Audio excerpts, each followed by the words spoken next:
ओम शांति।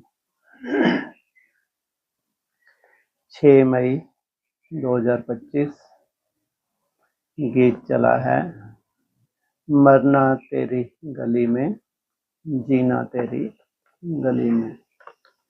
इनके लिए है आम और खास। मरना तेरी गली में, जीना तेरी गली में। आम किन के लिए कहेंगे और खास किन के लिए कहेंगे? हैं जी? हाँ, जो समर्पित है उनके लिए कहेंगे खास। और आम जो समर्पित नहीं है उनको तो गुंजाइश है अपने हिसाब से चलने की। और नई दुनिया में चलना इतना आसान है क्या? कौन नहीं चाहता कि हमारी आयु लंबी हो? कौन नहीं चाहता कि जीते जी, जो भगवान ने महावाक्य बोले हैं, जिसने अंत किया उसने सब किया। हम वो अंत देखें और करके देखें। ऐसा नहीं, देखेंगे कौन?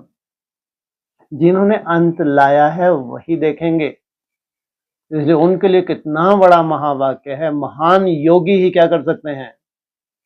अंत कर सकते हैं। इसलिए कहा जिन्होंने अंत किया उसने सब किया। इसलिए आया हो यहाँ। बेहद में मरना क्या है? मरते हो या जीते हो? पहले मरते हैं फिर जीते हैं। कैसे? देहभान से मरते हैं तो कैसे मालूम पड़ा? तुम अपने आप को देखो कितना मरे हुए हो। और एक दिन के लिए मर के देख लो, कम से कम आज मर के देख लो। आज तुम मरे तो समझो अक्सर तुम मर सकते हो, वो सार निकल आएगा। आज गीत चला है तो एक दिन के लिए मर लो। ज्यादा तुम्हारे बस का है भी नहीं, है ना? लेकिन एक दिन के लिए अपने लिए प्रयोग किया जा सकता है ना? नहीं किया जा सकता? मर लो तो क्या है मरना? है जी? बुद्धि को नहीं चलाना बहुत मुश्किल। तो मर ही गए ये तो, छिटकने की बात ही ना रही। तो थोड़ा सा आसान करो। जो कर सकते हैं वो, इतना आसान नहीं है। बुद्धि से तो कोई कोई बाहर रह के भी मर जाएंगे, अंदर वाले रह जाएंगे, बाहर वाले ले जाएंगे। ये तो बहुत बड़ी कला है। ये तो गुंजाइश दी है कि बाहर वालों की उलाहना ना रह जाए कि हमारी मजबूरी थी। बाहर रहना हमारी मजबूरी थी, लेकिन हम तो कभी भी दिल से रहे ही नहीं। जैसी जैसी डायरेक्शन समर्पित होने वालों को मिली, हमने कोशिश की हम भी वैसा चले। सोचो आप, तो उनको कितनी बड़ी लिफ्ट मिल जाएगी आगे चल के। उनके लिए गुंजाइश है कि बाहर रह के इतना मर मर के चल रहे हैं, वो बुद्धि से समर्पित हो जाएंगे। उनके लिए कहा है, अंदर वाले रह जाएंगे, बाहर वाले ले जाएंगे कोई कोई। लेकिन फिलहाल आज मरने की बात है। आज फिर जीने की तमन्ना है, मरने की? मरने का इरादा है। गुड, तो मरो ना। वो कहां तक मर सकते हो? अब तुम्हारा अपना खुद का है, तुमको कहां तक तुम्हारी कैपेसिटी है मरने की। और मरना क्या है? मुर्दा कैसा होता है? मुर्दे में तो कोई संकल्प होता ही नहीं है। तुमको इंस्ट्रूमेंट लगाए वो साइंटिस्ट बोल रहे हैं, अरे ये तो मुर्दा है, तो क्या नहीं होगा उस वक्त? कोई संकल्प ही नहीं होगा, कोई संकल्प ही नहीं चल रहे। निसंकल्प अर्थात मुर्दा। ढेर सारे संकल्प चलाना अर्थात ये तो बहुत बड़ा रावण। जितने जास्ती संकल्प हैं उतने देहभान में रह रहे हैं। क्या कहेंगे, है ना? संकल्प तो किससे रिलेटेड है? देहभान से रिलेटेड है। और बाबा तो ये भी परमिशन नहीं देता कि जो शुभ भावना, हालांकि ये है कला है, देवताओं के लिए है अच्छे अच्छे संकल्प करना, है ना? लेकिन तुमको तो पूरा मरना है। तुम्हारा टाइटल कौन सा है? वापसमान बनना, शिववंशी ब्रह्मा कुमार कुमारी है। फिर तुम्हारे लिए तो ना अच्छा संकल्प ना बुरा संकल्प। तुम तो अच्छे संकल्पों से भी ऊपर जा रहे हो। उठो, कहां जा रहे हो? अच्छे संकल्पों से भी। अच्छे संकल्प तो एक सूक्ष्म वतन की स्टेज है। लेकिन उससे ऊपर कौन सी स्टेज है? परमधाम की स्टेज है, निसंकल्प स्टेज है, इसको कहते हैं मरना। सूक्ष्म वतन में आत्मा भटकती है, हाँ ठीक है, वहां भी कोई ऐसा वो नहीं है सूक्ष्म वतन में, तुम्हारे स्थूल वतन से तो अच्छा है। सूक्ष्म वतन कैसा है? स्थूल वतन से तो अच्छा है। अगर अच्छे संकल्पों में रमन करते हो, शुभ भावना, शुभ कामना, और ना दुख दो, ना दुख लो, ढेर सारे अव्यक्त वाणी तुमको सजाया जाता है। तो इसमें रमन करना माना जैसे कि धरनी से ऊपर उठे हुए हो, तो कौन सी स्टेज पे हो? सूक्ष्म वतन। और सूक्ष्म वतन की स्टेज सदा एक सी नहीं रहती है, आत्मा भटकती है, नहीं भटकती, कभी अच्छे संकल्पों में भटकती है, फिर देहवान में आ जाती है। लेकिन उससे ऊपर की स्टेज कौन सी है? ये है पूरा मरना। जीना तेरी गली में तो मरना तेरी गली में। अगर तुम जितना मरते हो उतना ही तुम भविष्य, जो तुम्हारी बुद्धि में जो नक्शा है, उसकी खुशी तुम्हारे चेहरे पे रहती है, वो है तुम्हारा जीना। जितना देह भान से मरते हो उतना ही तुम भविष्य के लिए क्या हो? जीते हो। तो कितने तक मर सकते हो भाई? नंबरवार पुरुषार्थ अनुसार कम से कम कितना मरना होता है? अब थोड़ा सा ऊपर उठ के मरना जितना रोज मरते उतने नहीं, रोज तो यथाशक्ति मरते ही हैं हम। मरते हो नहीं मरते रोज? यथाशक्ति या परमात्म शक्ति? यथाशक्ति रोज मरते हो, लेकिन पूरी ताकत लगा दो कि आज तो बस मेरे को मरना ही है, मैंने जितनी ताकत है उतना ही मरोगे, तो भी जितना भगवान चाहता है उतना नहीं मर पाओगे, लेकिन जितना तुम ताकत से मर सकते हो उतना तो मरो भाई, ताकि तुमको आगे का दिख जाए, और आगे कहां तक मरना है, फिर कहां तक मरना है। हाँ, कितना मर सकते हो भाई? गुड। 240 जो बनाते हैं कम से कम बोला हुआ है अव्यक्त वाणी में, कम से 4 घंटे की तुम्हारी याद, ये बीज रूप अवस्था की बात करेगा बाबा। जिससे तुम वो क्वालिफिकेशन धारण करते हो संपूर्ण निराकारी स्टेज की। 24 घंटे के लिए तुमको जाना है, निसंकल्प होना है। तो जो 4 घंटे के लिए मेहनत करते हैं, तो कम से कम कितनी मेहनत करते हैं? 6, 8, 10 घंटा मेहनत लगती है। ऐसे ही थोड़ी कि जो 4 घंटे मेहनत के 4 घंटे को भर लिया, इतने बुद्धू तो नहीं है नई दुनिया में। नई दुनिया में बुद्धि भी तुम्हारी सूक्ष्म हो रही है ना। जैसे जैसे तुम्हारी यात्रा सूक्ष्म होती जा रही है, तुम्हारी बुद्धि भी क्या हो रही है? उतनी ही सूक्ष्म हो रही है। इसलिए याद भी तुम्हारी बदलती जाती है। पहले मोटे रूप में याद करते थे तो चार्ट बनाते थे, 8, 10, 12, 14, 16 घंटे का भी चार्ट बनाते थे, लेकिन अभी चार्ट भी तुम्हारा सूक्ष्म होता जाता है। तो जब ट्रैफिक कंट्रोल का ही चार्ट तुमको बनाना होता है, निसंकल्प का बनाना होता है, तो मेहनत लगती है, कितना अटेंशन देना होता है। तो 4 घंटे भी बहुत वैल्यूबल होते हैं, ध्यान रखना। अगर 240 मिनट तुम मेहनत करते हो, वो ऐसा नहीं कि पूरी तरह से सफलता है तुमको, नहीं, लेकिन कम से कम 240 मिनट तुमने विशेष जो मेहनत है, जो 8-10 घंटे में, वो तुमने निकाली है। तो कितना मरना चाहिए? जो 240 का टारगेट लेके चलते हैं उनको पूरी तरह मरना। तो 8 घंटे बाबा भी बोलते हैं कम से कम। अगर तुम मरे हुए हो, कहां तक मरो? 8 घंटा तो तुम हो गए पास। 8 घंटे में क्या हो गए? पास। कहाँ बिठा लेते हैं तुमको? सर पे बिठा लेते हैं। सोचो आप, और यहां तक तो मरो कि एक दिन के लिए तो भगवान सर पे बिठा ले कि आज उचक के सर पे बैठ गया तो आगे बैठ ही जाएगा। अरे कोई एक दिन के लिए हिम्मत करे, है ना, और उसको कॉन्फिडेंस हो जाए, अरे ये तो मेरा अलवेलापन है कहीं ना कहीं, मैं तो रोज ही उचक उचक के कहाँ बैठ सकती हूँ, सर पे बैठ सकती हूँ कि मरने ही तो आए हैं यहाँ। अगर जीना हो तो अपने घर में ही बैठे होते ना, किसने मना किया था? वहां अपने खाओ पियो और भगवान को याद करते रहो। कोई ये भी तो बाहर रह के तो चल रहे हैं, कितने डालते हैं, कोई कोई तो जबरदस्ती डालते रहते हैं, कोई काम के उनके है भी नहीं, तो वो भी तो चल रहे हैं, वो भी कहला रहे हैं हम नई दुनिया में, जबकि नई दुनिया में तो दूर दूर तक भी नहीं है। नई दुनिया की रूपरेखा कहां से दिखती है? चार्ट से दिखती है ना, दूर दूर तक भी नहीं है। लेकिन रोज कन्न रस लेते हैं, क्या करते हैं ये ऑनलाइन? कन्न रस लेते हैं मात्र बस, जैसे ही मुरली खत्म हुई फिर उनका वैसे का वैसा ढर रहा। तो ये तो है ही नहीं। जो नहीं है इनसे क्या उम्मीद रखो कि बहुत लंबी आयु की कल्पना करें? इनको मालूम है कोई लंबी लंबी आयु होती नहीं, बड़ों बड़ों की नहीं हुई, यहाँ क्या हो जाएगी। जहां तक है ठीक है, नहीं चल पा रहे तो चलते रहो, ये है। तो इनको कहेंगे है? इनके लिए है ये गीत। तो जिएंगे, अपना अपना टारगेट सबको मालूम है। जितना टारगेट है, किसी का टारगेट कितना? कम से कम 240, है ना, तो वो कूदेंगे 480, कोई 480 तो वो कूदेंगे 720, कोई 720 तो कूदेंगे 1080। मरो ना, मरने तो सब मरो है? अगर आफत ही देनी है तो सबको देनी चाहिए ना आफत। या तुम्हारे ऊपर आफत, वो भैया जी अपने आनंद लेते रहे, ऐसा थोड़ी होता। बढ़ा का ना, हाँ ये अति सुंदर बोलती हैं, अति सुख पावना। तो ये है पूरी तरह मरना।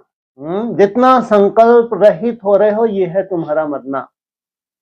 देह भान युक्त जितने संकल्पों पे जी रहे हो, ये तो जैसे कि आत्मघात है। क्या है? आत्मा जिस स्टेज पे जाना चाहते थे उसका घात कर रहे हो।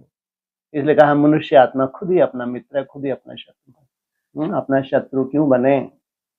जब फैसला ही किया है, मरने के लिए ही आए हैं, तो पूरी तरह मरना चाहिए ना। ऐसे तुम मर मर के ही जी रहे हो। कैसे जी रहे हो? मर मर के जी रहे हो या खुशी खुशी से जी रहे हो? बोलो, खुशी खुशी से जी रहे हो? क्या यादगार बन गया तुम्हारा? संगमरमर। मर तो रहे हो। मरने में बहुत तकलीफ होती, इतना आसान नहीं होता मरना। लौकिक दुनिया में भी कोई सुसाइड भी करना चाहे तो इतना आसान नहीं प्राण निकलते। तुम भी किस पे बैठ गए आके? अरे खुद ही तो किया है तुमने। कोई तुमको कोई पीले चावल डालने गए थे क्या, लेने गए थे क्या घर जाके कि आप भी चलो, आपके बिना हमारा संगठन ही अधूरा है? एक आध है यहाँ जिसको ऐसा कोई खास निमंत्रण दिया हो कि आइए आइए? यहाँ तो भगाइए भगाइए, आइए आइए। यहाँ जब जाने की तुम्हारी नौबत होती है, इतने सुंदर क्लास कराते हैं जैसे उड़ते उड़ते तुम जाते हो। सोचो, यहाँ भगाया जाता है या लाया जाता है? भगाया, क्यों भगाया जाता है? ऐसा कोई होना चाहिए क्या? भगवान के घर से क्यों भगाना चाहिए या बुलाना चाहिए? है? देखो कब से तरस रही है हमारी बहन जी, सालों से। कभी ये संगठन बढ़े, कभी ये संगठन बढ़े। दो एक दो खिसक जाते हैं, एक दो आ जाते हैं, बस वहीं का वहीं एज इट इज है। वही 15-20 15-20 सदियां हो गई हैं, सदियां ही कहो। तुम्हारे तो ये सदियां ही कहलाएंगी। बढ़ पाया? उम्मीद है? क्यों? पूरा ऐसा पॉइंट तुम्हारी बुद्धि में गूंजता रहता है कि वृद्धि में तुम्हारे को कोई वो क्या इंटरेस्ट ही नहीं है। बोल, तुम्हारी वृद्धि ऐसे भगवान ने वरदान दिए हैं, ये तो कोई बात नहीं। उफ, जब तक विजय माला का, वहां विजय माला का तो कोई रोल ही नहीं है हमारी दुनिया में। हम खुद ही विजय माला हैं। अरे अपना नशा होना चाहिए, हम विजय माला हैं। यहाँ आओ, तुम मरो, हम कहाँ जाएं धक्के खाने? ना उनका ढंग का पुरुषार्थ, उनका आह्वान करो। अरे ढंग का पुरुषार्थ भी तो हो। इनका आह्वान कर रहे हैं भगवान, जो अच्छे अच्छे बच्चे हैं उनका आह्वान तो है, लगे हुए हैं। हाँ, उनका श्रृंगार हो जाएगा तुम्हारे से, वो बात अलग। उनके बिना कुछ ऐसा आपकी अटकी नहीं है। शरीर छोड़ने और जाना है, लास्ट में क्या ले जाएंगे? सार ले जाएंगे तुम्हारा। जो तुम्हारा पुरुषार्थ का सार है, वो सार लेके क्या करेंगे? तुम्हारी दुनिया में पहले पहले आके जन्म ले लेंगे। कोई बहुत बड़ा गुल खिलना नहीं है। गुल खिलाने वाले तो जीना तेरी गली में, मरना तेरी गली में। तो किस लिए आए हो? तो आज सुना कितना तक मरना है हमको। कोशिश तो कर सकते हैं, ऐसे चेहरे लटका लेते हैं। अरे तुम्हारे तो मरने में ही जीना है भाई। क्या है? तुम्हारे मरने में ही तो जीवन है। जितना जास्ती तुम मर रहे हो, उतना ही जास्ती तुम क्या प्राप्त कर रहे हो? अविनाशी। क्या अविनाशी वरदान है उसमें? क्या है? अमृत, अमर भव का वरदान। सोचो, जितना जितना निसंकल्प होने की तुम कोशिश करते हो, मेहनत करते हो, इसमें वरदान है। कितनी बड़ी, और पूरा साइंटिफिक है ये, ध्यान रखना। अविनाशी भव का वरदान है, आयुष्मान भव का वरदान। बाप अकाल मूर्त, कैसा तख्त तुम्हारा भी, अकाल तख्त तुम्हारा यादगार है। इसलिए अगर गीत हैं तो तुम्हारे लिए हैं, ये है अर्थ सहित। अब इन गीतों का अर्थ निकलना चाहिए। पहले तो ज्ञान था ही नहीं, भक्ति मार्ग की तरह तुमको चलाया, लेकिन वो हद के भक्ति मार्ग से तुमको ऊपर उठाया। जो हद का भक्ति मार्ग था, वो पूरी तरह से हमारी जड़ें वहां जमी हुई थी। जब बाप आया तो उन जड़ों से तुमको काट दिया, जैसे कि ऊपर उठा दिया। कोई शास्त्रों को नहीं मानते, आत्मा सो परमात्मा नहीं मानते, 84 लाख योनियां नहीं मानते, शिव शंकर एक नहीं मानते, गीता का भगवान कृष्ण नहीं मानते। तो ये क्या है? भक्ति मार्ग से उठाया ना। कितना सॉलिड पॉइंट, भगवान सर्वव्यापी नहीं है। सोचो, सब धर्मों की आत्माएं मानती हैं भगवान सर्वव्यापी है, तो सोचो कितना बड़ा भक्ति मार्ग से तुमको ऊपर उठाया। लेकिन वो था हद से पहले ऊपर उठा दिया। लेकिन अब लास्ट स्टेज में जाना है तो क्या कुछ भी भक्ति मार्ग रहेगा? और अगर भक्ति मार्ग रहा तो मुरली में क्या बोला है? शरीर छोड़ना पड़ेगा। सोचो, यहां तक भगवान चाहता है कि पूरी तरह आत्मा बन जाओ, 100% आत्मा बन जाओ, ताकि भगवान से पूरा ही हप कर सको, पूरा ही वर्षा ले सको। इसलिए चाहे बाबा के घर में हैं, चाहे ऑनलाइन सुन रहे हैं, चांस तो सबको होता है। बाहर रहना भी कोई कोई की मजबूरी होती है। बाबा कहते हैं कि जो भी आपके हिसाब किताब है आपको चुप तो करने हैं, निभाना है, तो वो निभाना उनकी क्या है? मजबूरी है। लेकिन सबसे बड़ा समर्पण कौन सा होता है? मन बुद्धि का, जो बाहर रह के भी किया जा सकता है। जबकि जो समर्पित हैं उनके लिए ऐसा नहीं कि मन बुद्धि से समर्पण हो गया, बुद्धि तो बाहर जाती है, फिर उसको कंट्रोल करते, फिर जाते, कंट्रोल करते, मेहनत कर रहे हैं। तो ये बुद्धि तो बाहर वालों की भी, तो बाहर रह के भी अगर बुद्धि को कंट्रोल किया हुआ है तो कहां से दिखेगा? है जी, कौन सा शब्द दिखेगा कैसे? हाँ, ये जो चार्ट है इससे दिखता है। जिस दिन बहुत अच्छा चार्ट होता है उस दिन इन्होंने बहुत सुंदर तरीके से आज मरे हैं। जैसे ऐसा लगता है अमृत वेले से इन्होंने विशेष संकल्प लिया कि आज तो मरना ही है। फिर दिन भर अपनी सेटिंग करते हैं, सेटिंग करके फिर अपना चार्ट बनाते हैं, बहुत अच्छा चार्ट बनाते हैं। तो समझो आज ये बहुत अच्छे से मन बुद्धि से मरे हैं। तो पूरा खेल ही किसका है? राजयोग क्या है? मन बुद्धि की कंट्रोलिंग। अगर मन बुद्धि की कंट्रोलिंग नहीं है तो राजयोग नहीं है, भक्ति मार्ग की तरह है। वो पूरी तरह से राजयोगी जो कौन सी मेहनत कर रहे हैं? मन बुद्धि को पूरी तरह कंट्रोल करके किसमें लगा देते हैं? आत्मिक स्मृति या फिर बात की याद। और फिर उनका कैसे कर्म कैसे होंगे? मन मनाभव और मध्य जीवन। मतलब जो भी यज्ञ करेंगे किसके अर्पण करेंगे? भगवान के। इसलिए बाबा क्या कहते हैं, खास जो घर गृहस्थ में उनके लिए क्या कहते हैं? तुम अपने को क्या समझो? निमित्त समझो, ट्रस्टी समझो। वो तुम्हारा जो ईश्वरीय यज्ञ ही समझो जहां तुम रह रहे हो, जिसमें तुम पालना कर रहे हो।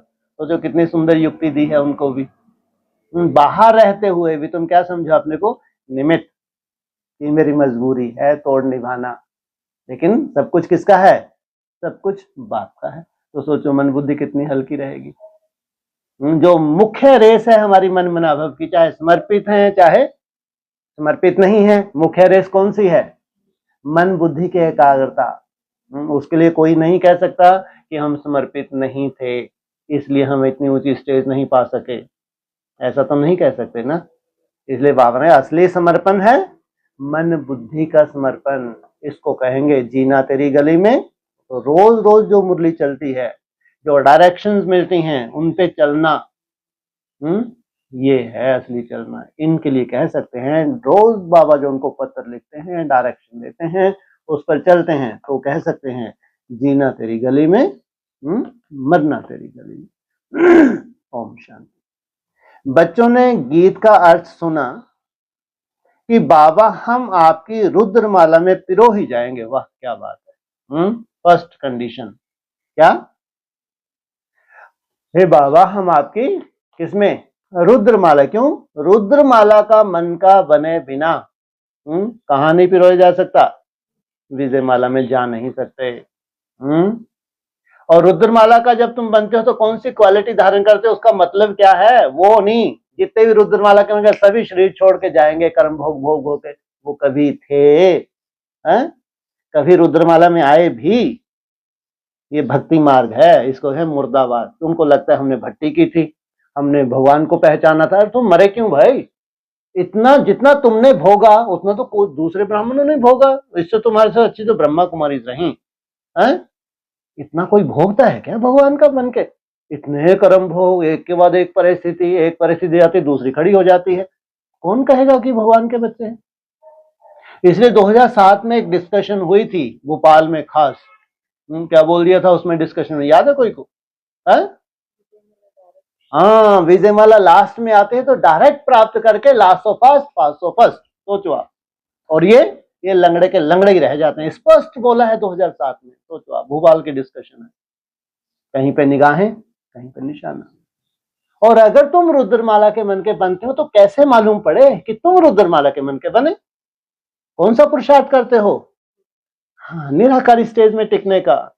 जैसा शिव बाप है, जैसा वो निसंकल्प है, नहीं तो वो भक्ति मार्ग का हो जाएगा।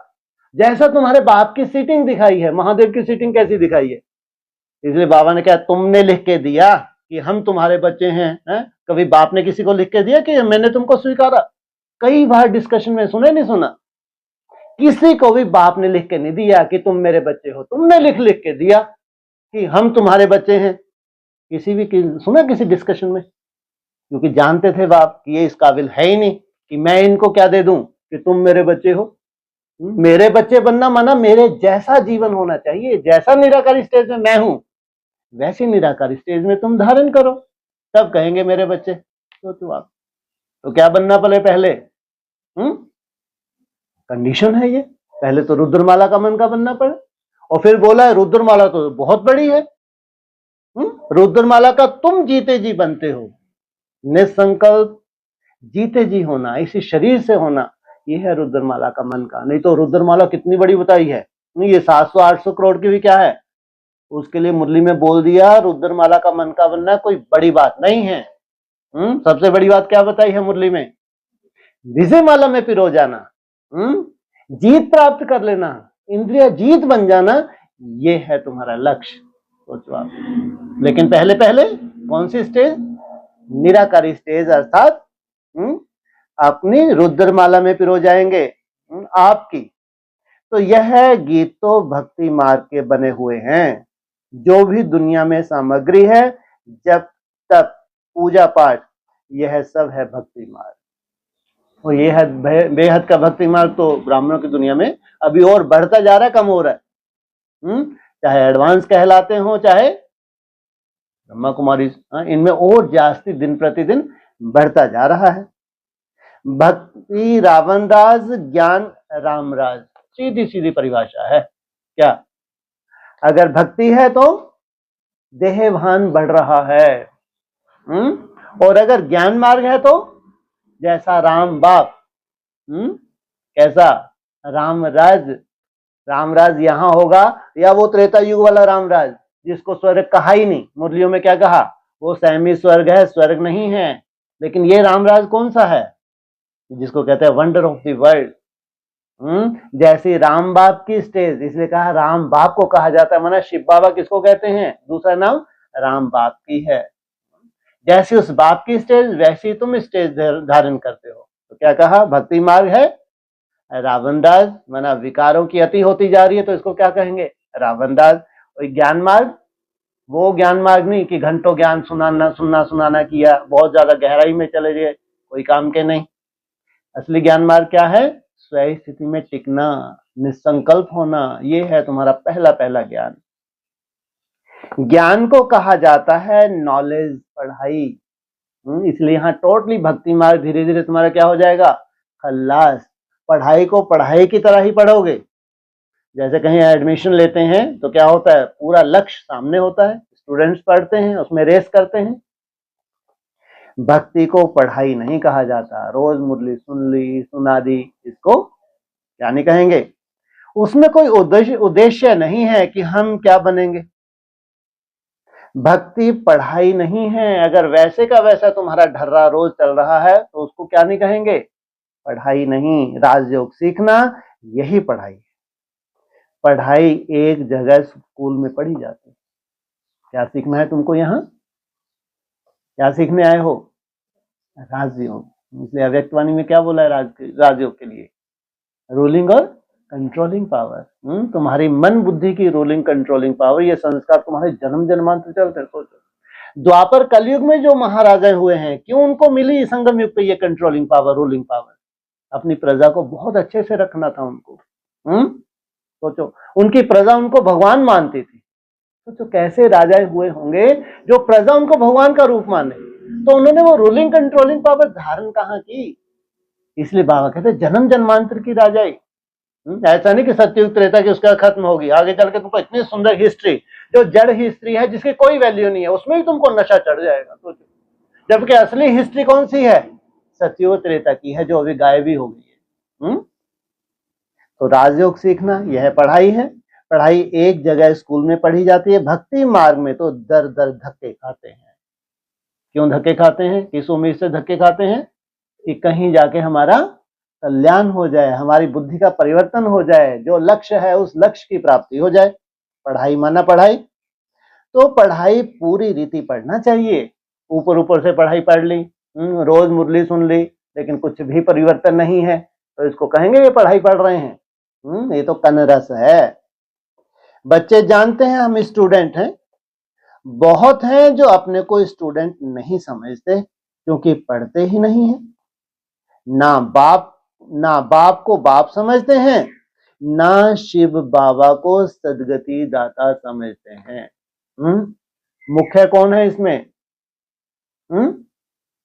इस पढ़ाई में मुख्य क्या है? कौन सा पॉइंट बोला अभी? सदगति दाता कौन? शिव बाबा। तो ब्रह्मा को भी वैल्यू नहीं देते थे। साधारण तन था। साधारण तन में जब बाप आते थे उसको ही नहीं मालूम पड़ता था कब आते हैं कब जाते हैं, तो कौन वैल्यू देगा? सोचो, ऐसे भी हैं। बुद्धि में कुछ भी बैठता नहीं है। राजधानी स्थापन होनी है ना, कितना सुंदर है पॉइंट। क्यों नहीं बुद्धि में कुछ बैठता इनके? क्या बोला? राजधानी स्थापन होनी है ना, तो कैसे चाहिए राजधानी में? जिनकी बुद्धि में कुछ भी ना बैठे, रोज सुने, तन रस लें और फिर महसूस करें वैसे कि वैसे, कुछ भी इनमें वृद्धि नहीं है। कितने भाग्यशाली हैं ये। जन्म लेके कहां जाएंगे? हैं? वहां झाड़ू पोछा लगाएंगे। अरे प्रजा भी तो चाहिए, नहीं चाहिए? है? नई दुनिया की प्रजा की कुछ तो खसूसियत होगी, नहीं होगी? तो उन्होंने अच्छे से सुना तो होगा, धारण ना किया हो। धारण करते तो शरीर क्यों छोड़ते? धारणा नहीं है, लेकिन सुना तो है। सुना माना क्या डल गया? बीज डल गया। तो राजधानी स्थापन होनी है ना, उसमें सभी प्रकार के होते हैं। बाप आए ही हैं पतितों को पावन बनाने। बाप को बुलाते हैं, हे पतित पावन आओ। कब बुलाया? किसने बुलाया? तुम्हारे कहने से आया? है? नहीं आया, फिर क्यों बैठे? है? तुमने ही बुलाया। बाबा क्या बोलते हैं? किस रूप से बुलाते हो? क्या गुहार लगाई? हे पतित पावन आओ। कौन आओ? जो बनते नहीं है वो पुकारते नहीं है। क्या बोला?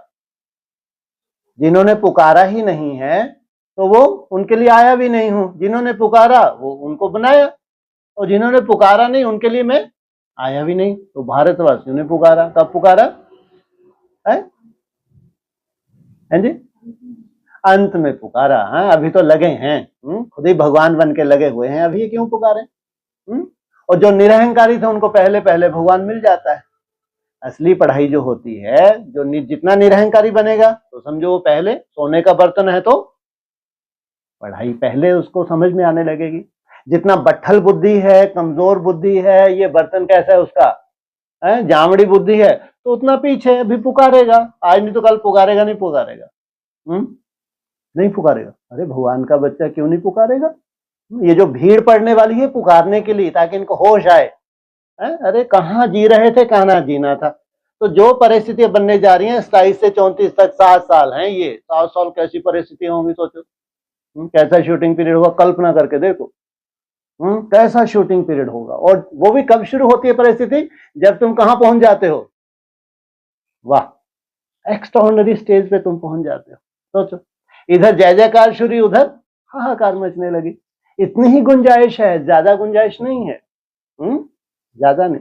लेकिन पढ़ाई, जितने भी देवात्माएं बनने वाले हैं उनको सबको आज नहीं तो कल पढ़नी पड़े, नहीं कहें धारण करनी पड़े। पढ़ा तो बहुत, लेकिन धारणा नहीं हुई। बाप को बुलाते हैं, पतित पावन आओ। अब बाप कहते हैं पावन बनो। अगर बुलाया है तो कहां जाना है पहले तुमको? कहां जाना है? घर जाना है। घर जाना है तो क्या कंडीशन है? बिना पावन बने तुम घर नहीं जा सकते। इसलिए या तो शरीर छोड़ो तो तुमको सूक्ष्म वतन में भेजेंगे। अगर तुमको जल्दी ऊपर से नीचे प्रजा उतरना है तो सूक्ष्म वतन में तुम्हारी हड्डी हड्डी क्या करेंगे? सूक्ष्म रूप से है। सूक्ष्म वतन को क्या होता है? धर्मराजपुरी। सूक्ष्म वतन है धर्मराजपुरी, जो लंबे समय तक तुम्हारे हिसाब किताब तो नहीं हुए, इसलिए तुमको शरीर छुड़वा दिया गया ताकि और इनके हिसाब किताब ना बने। और फिर सूक्ष्म वतन में तुमको पेला गया, वहां पेल के तुमको बिंदी बना दे गया। कहां पहुंच गए तुम? परम धाम। और परम धाम से फिर टपक के कहां? सीधा नई दुनिया में। तो सोचो कितना सुंदर सिस्टम बना हुआ है। अब कल्याण तो दूर दूर तक कहीं दिखता है ही नहीं। अब बाप कहते हैं क्या बनो? पावन बनो। बाप को याद करो। पावन बनने के लिए कैसे? बिना याद के तुम पावन बन नहीं सकते। जैसा पावन भगवान बनाना चाहता है, जितना जास्ती तुम मेहनत करते हो उतना ही जास्ती क्या बन रहे हो? पावन बन रहे हो। हर एक को पैगाम देना है बाप का। इस समय भारत ही वैशाल्य है। क्या? कहां है भारतवासी? वो कहां है? यदुवंशी। ये यादव कहां है और भारतवासी कहां है? एडवांस के जो कहलाते हैं ये कहते हैं हम हैं भारतवासी। पूरी तरह भी क्या बना हुआ है? वैश्याल्य। और यदुवंशी कहां है? बेसिक में है। यदुवंशी किसकी औलाद है? कृष्ण की औलाद है। तो वो अब क्या मानो किस करवट ऊंट बैठ जाए, है कोई भरोसा थोड़ी है। पहले तो अर्ध चंद्रमा के रूप में जो भारतवासी कहलाते थे उनमें बिच्छू टिंडन थे, उनको पढ़ाई। लेकिन अभी करवट किस करवट बैठेगा ऊंट, कुछ कह थोड़ी सकते हैं भाई। पहले बताते ऊंट में इस करवट बैठूंगा मैं। तो इस समय भारत ही वैशाल्य है, पहले भारत ही शिवालय था। अभी दोनों ताज नहीं है। कौन कौन से? ना तो कोई जिम्मेवारी का ताज है, उससे पहले कौन सा ताज चाहिए? प्योरिटी का। यह भी तुम बच्चे ही जानते हो। अब पतित पावन बाप कहते हैं मुझे याद करो तो तुम पतित से पावन बन जाएंगे। अभी भी कंडीशन बता रहे हैं। पतित बन गए तो भगवान पतित पना नहीं देखता, लेकिन क्या करो? मुझे याद करो। याद में ही मेहनत है। और अगर पतित पना है तो बहुत मुश्किल हो जाती है याद। और फिर भी हट करके भी क्या नहीं किया जा सकता? कौन सी धुन लगाई जा सकती है? मेरा बाबा मीठा बाबा प्यारा बाबा। इसलिए बाप तो कभी भी किसी के क्या नहीं देखते? कमजोरी देखते ही नहीं, लेकिन हिम्मत देखते हैं। हिम्मत रख के तुम कितना भगवान को याद कर रहे हो तो तुम्हारे सब पाप क्या हो जाते हैं? खल्लास। गीता में स्पष्ट बोला है। अगर तुमने समर्पण कर दिया, तो क्या करो? माँ मेरे को कुछ नहीं चाहिए, क्या करो? बस मेरे को याद करो। बाप बोलता है मैं तुमको सब पापों से मुक्त कर दूंगा। कितनी बड़ी बात बोली है। हे अर्जुन करने वाले अर्जुन, क्या करो? केवल मात्र मुझे याद करो, सब पापों से मुक्त कर दे। तो संगम युग पे अगर बड़े से बड़े पाप हो भी गए, अगर तुम्हारी बुद्धि में बाप की याद बैठी है तो समझो क्या होने वाला है? कहां से? सब पापों से मुक्ति। बहुत थोड़े हैं जो याद में रहते हैं। भक्त माला भी थोड़ों की है ना। क्या जो याद में रहते हैं ये क्या है? भक्त माला या ज्ञानी आत्माओं की माला? भक्त माला भी थोड़ों की है ना। भक्त माला बहुत बड़ी है, थोड़ों की है? थोड़ों की है? बाप रे बाप। भक्ति मार्ग का पसारा देखो संसार में। तो ये कौन सी भक्त माला है? ये वो भक्त माला है जिनको कैसा बनना है? अभी ज्ञानी तो आत्मा बनना है। ये थोड़े से हैं। इन थोड़ों को परिवर्तन के लिए भगवान आया है। धन्ना भक्त, नारद, मीरा आदि का नाम है। वाह। पहले कौन आया? धन्ना भक्त, फिर नारद और फिर मीरा। इसमें हिस्ट्री में कितने हुए हैं? 2 तो हिस्ट्री में हुए हैं। नारद हिस्ट्री में नहीं हुआ है। नारद तो ढेर के ढेर है। दूसरों को ज्ञान जल दिया, खुद धारण नहीं किया। लेकिन मीरा और धन्ना भक्त तो हैं, हिस्ट्री में हुए हैं। इसमें भी सब तो नहीं आकर पढ़ेंगे। क्या नारदों की इनमें लिस्ट जास्ती है। कल्प पहले जिन्होंने पढ़ा है वही आते हैं। कहते भी हैं बाबा हम आपसे कल्प पहले भी मिले थे, पढ़ने अथवा याद की यात्रा सीखने। अभी बाप आए ही हैं तुम बच्चों को ले जाने। क्या किस लिए आए हैं? तुम बच्चों को ले जाने। तुझे कितने खुश हो जाना चाहिए। भगवान आए हैं 5000 वर्ष में एक ही बार आए हैं। 5000 वर्ष में एक ही बार आया है, इतना गायन है उनका शास्त्रों में। सोचो हम भाग्यशाली आत्माएं, हमारी समझ में आया कि वो बिंदी टिंडी नहीं है। क्या है वो? बिंदी करते करते शरीर छोड़ छोड़ के जा रहे हैं, ये नहीं जानते। हम जानते हैं अगर वो आया है तो उसकी मौजूदगी है। वो भले ही अव्यक्त है, अभी व्यक्त नहीं है, अव्यक्त है, लेकिन वो है।